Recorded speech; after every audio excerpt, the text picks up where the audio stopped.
Welcome back to the Chapman Family YouTube. Today I decided to do a 3-strand twist.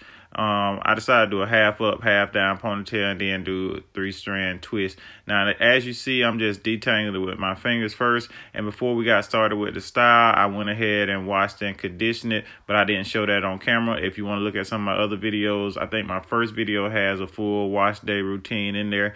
And as you can see, her hair really... it's not hard to detangle. It's pretty easy to detangle with my fingers, and this video is a little sped up, so don't think that I was just being fast or rough or anything like that. I wasn't. Once I was done detangling, that's when I went to make my ponytail. As you can see here, I'm just separating the hair from her ear, and I cannot part. I still can't part, but it's cool because with this style, the part doesn't have to be perfect. Once I have my half up, half down ponytail, I went ahead and used some foam mousse. And before I put that foam mousse up there, I did put some Cantu curl cream and a little bit of cheat oil on there. And then I added my foam. And that foam helps to keep the moisture. And once I did, I just parted each section. I didn't care about how the parts look because I am going to take it out and try to fluff those parts out. And this is me just making sure the hair is detangled and then brushing it out.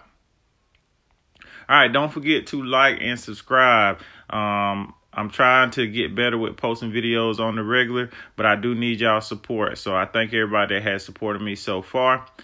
All right, so this is me starting my twist, and it's hard not to actually, if you know how to braid, it's hard not to braid, but basically what you're going to do is you're going to pick one side and take the outside and go over, and then you're constantly just moving it. You're just taking the outside and moving it over to the other side. I hope that makes sense. And just keep watching me do it. This is in real time, and it doesn't take long to learn the technique. But if you, like I said, if you already know how to braid, you have to get it in your mind that it's not the same because your hand's just gonna automatically want to braid. But I've gotten pretty good at it. And some people, they go ahead and braid the root to make it flatter.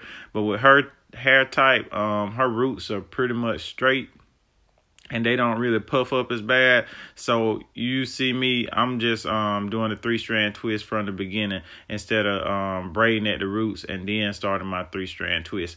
And the benefits of 3-strand twisting the hair is because once you fluff it, it's already separated, so you don't have to really worry about a lot of frizz. And to me, the 3-strand twist out is more defined than the 2-strand twist out.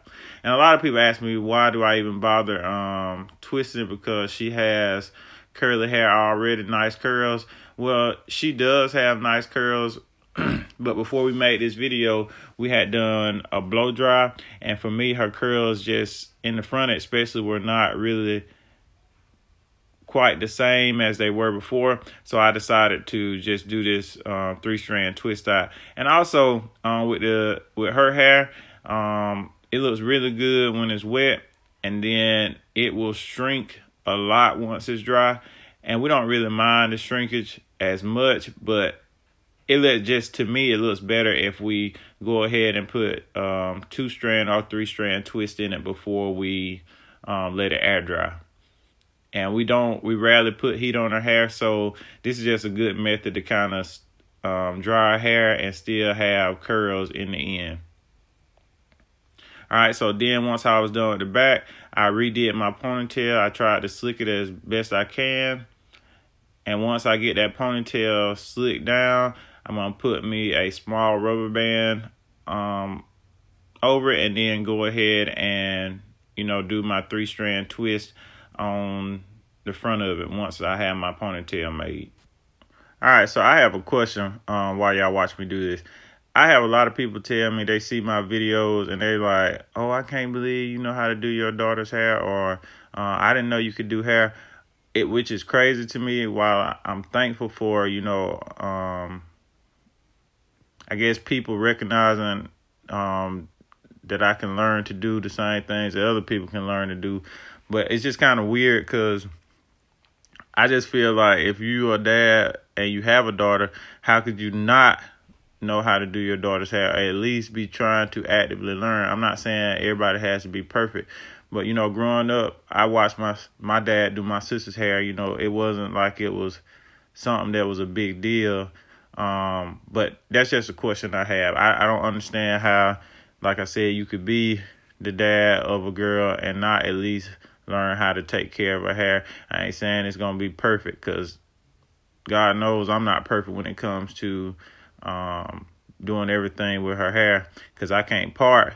But, you know, I can make her look presentable, and that takes a lot of pressure off for my wife, and also just in general, because if my wife has to work, my wife's a nurse, if she has to go to work, she rarely works on the weekend, but if she decides to work on the weekend and we have somewhere to go, you know, I'm never stuck looking like, you know, what we're going to do or anything like that. All right. So I just got done with the actual 3-strand twist. So as you can see, I'm done. I let it air dry, let her play around, and my wife actually was at work that day, and that was a Sunday. So I just went ahead and let her play while it dried, and then that night it had dry. It was already dry, and I know I get up early in the morning on Mondays before she usually gets up. So I went ahead late that night, and went ahead and took her twist out before bed, because, you know, I leave the house about 6 a.m. and my wife has to get both of the kids ready in the mornings, and I knew she didn't feel like taking these twists out, so I just went ahead and took them out, and I'm just going to let her sleep with the hair already taken out and fluffed. But if it was a weekend or something like that, and we really didn't have anywhere to go early that morning, I would have let her just sleep in the twist and just put a silk scarf or something like that or over her head and just sleep with a twist in. But they were already dry, because I started early that morning, and by that night they were dry. That's the good thing about her hair. It does dry really fast usually, especially as long as you don't do the twist too big. And as you can see, the twists were not big at all. So now I'm just taking it out, and she was moving like crazy. I know some people that have young children, I just don't understand why they have to move literally so much. She had her iPad, so I don't understand why she was doing all that moving. But yeah, she was moving. As you can see, taking it out is really easy. All you have to do is get one outside piece and go ahead and unravel it, and then it's just like unraveling a 2-strand twist. And as you can see, it's very defined. And I'm adjusting her right here because she just kept moving. She just would not be still. She don't care that her dad be having a backache. All right, so now I got to the ones that I did in the ponytail, and I went ahead and started unraveling those as well. And before I started unraveling them, I went ahead and used some chi oil, and I kept making sure that my hand was coated in chi oil. Now, usually I wouldn't use that chi silk infusion. I would have used something like some argan oil or something like that, or some olive oil. But I really didn't have any. We ran out of oil, so I just used that chi silk infusion, and it worked fine. The only thing about the chi infusion, it's not as heavy, and it's expensive. So I mean, I really didn't want to use it, because I try to only use that if we are doing some kind of straight style. But it was fine. And as you can see, you can fluff it to your own liking. And that's what I'm doing here with the ponytail. I'm just going ahead and separating. And I just usually, after I take out the twist, I separate it where it normally wants to be separated. But sometimes, you know, you make a mistake, you'll get a little bit of frizz. As you see on the left side, there is a little frizz. But a lot of times what I'll do is take some oil and just cover it with oil, and then just try to twist it around to get rid of some of that frizz. But to me, like, that frizz doesn't really bother me as much as it probably bothers other people. And she has really thin hair, and sometimes, you know, I try to fluff as much as I can to give her some volume. Make sure you stay to the end, and also don't forget to like, subscribe, and hit that notification bell so you'll be notified when we post another video. Look at there, she's all finished, and she wanted to show y'all her little dance and cheer.